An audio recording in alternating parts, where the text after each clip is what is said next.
నేను శేఖరాచారి.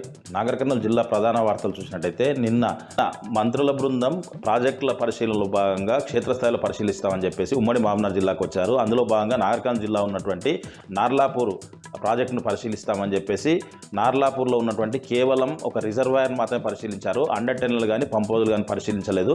దీంతో పాటుగా ఒట్టెం రిజర్వాయర్లో ఉన్నటువంటి పంప్ హౌజులు 23 రోజుల క్రితం నీట మునిగినాయి. అయితే వాటి వద్దకు మంత్రులు వెళ్తే కొంత ఫలితం దొరుకుతుంది. మోటార్లు ఏ స్థాయిలో మునిగిపోయాయి, మోటార్ల ఉన్నాయా లేవా అని చెప్పేసి తెలుస్తుందని చెప్పేసి వాటికి ఎంత అంచనా వేయాలి, ఎన్ని డబ్బులు కావాలి, ఎప్పటివరకు పూర్తి చేస్తారనే సొల్యూషన్ దొరుకుతుందని చెప్పేసి ఇక్కడ ప్రజలు ఎక్స్పెక్ట్ చేశారు. కానీ ఒట్టెం పంప్ హౌస్ దగ్గరికి మాత్రం మంత్రులు వెళ్ళలేదు. దాంతో పలు విమర్శలు వెల్లువెత్తుతా ఉన్నాయి.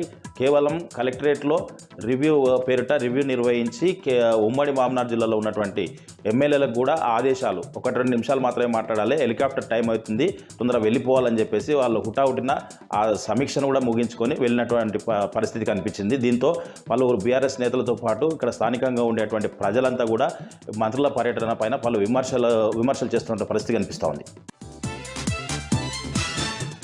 వార్త చూసినట్టయితే నల్లమల అటవీ ప్రాంతంలో ఈ సీజన్లో వివిధ ప్రాంతాల నుంచి గొర్రెలు మేపుకోవడానికి గొర్రె కాపర్లంతా కూడా తమ గొర్రెలు తీసుకొని వాళ్ళు తినే సరుకులు తర్వాత వంట సామాగ్రి అంతా తీసుకొని అక్కడికి నల్లమల ప్రాంతాల్లో నివసిస్తూ గొర్రెలు మేపుకుంటూ ఉంటారు. అయితే ఈ నిన్న జరిగినటువంటి పరిణామాలు నారాయణపేట జిల్లాకి వెళ్ళి వచ్చినటువంటి గొర్రె కాపర్లను అటవీ శాఖ అధికారులు వాళ్ళను ఇక్కడికి రావద్దు, ఎందుకు వచ్చారని చెప్పేసి వాళ్ళ పైన దాడి చేసి వాళ్ళను కొట్టారని చెప్పేసి వాళ్ళ దగ్గర ఉన్నటువంటి సామాగ్రి తర్వాత వంట సరుకులు అవన్నీ కూడా తీసుకొని వెళ్ళారని చెప్పేసి వాళ్ళు ఆవేదన వ్యక్తం చేస్తున్న పరిస్థితి కనిపిస్తూ ఉంది. అచ్చంపేటలో ఉన్నటువంటి గొర్రె కాపర్ల సంఘం వాళ్ళకు సంబంధించినటువంటి వాళ్ళంతా కూడా వాళ్ళకు అండగా నిలిచారు. ఏదైనా ఫారెస్ట్ అధికారులు ఇట్లాంటి తప్పిదాలు చేయకుండా గొర్రె కాపర్లు ఏం దొంగలు కాదు, ఖచ్చితంగా వాళ్ళ హక్కు కాబట్టి వచ్చారు, ఇక నుంచి అలాంటి చేస్తే పెద్ద ఎత్తున ఆందోళన చేస్తామని చెప్పేసి అటవీ శాఖ అధికారులకు గొర్రె కాపర్ల సంఘం హెచ్చరించినటువంటి పరిస్థితి కనిపించింది.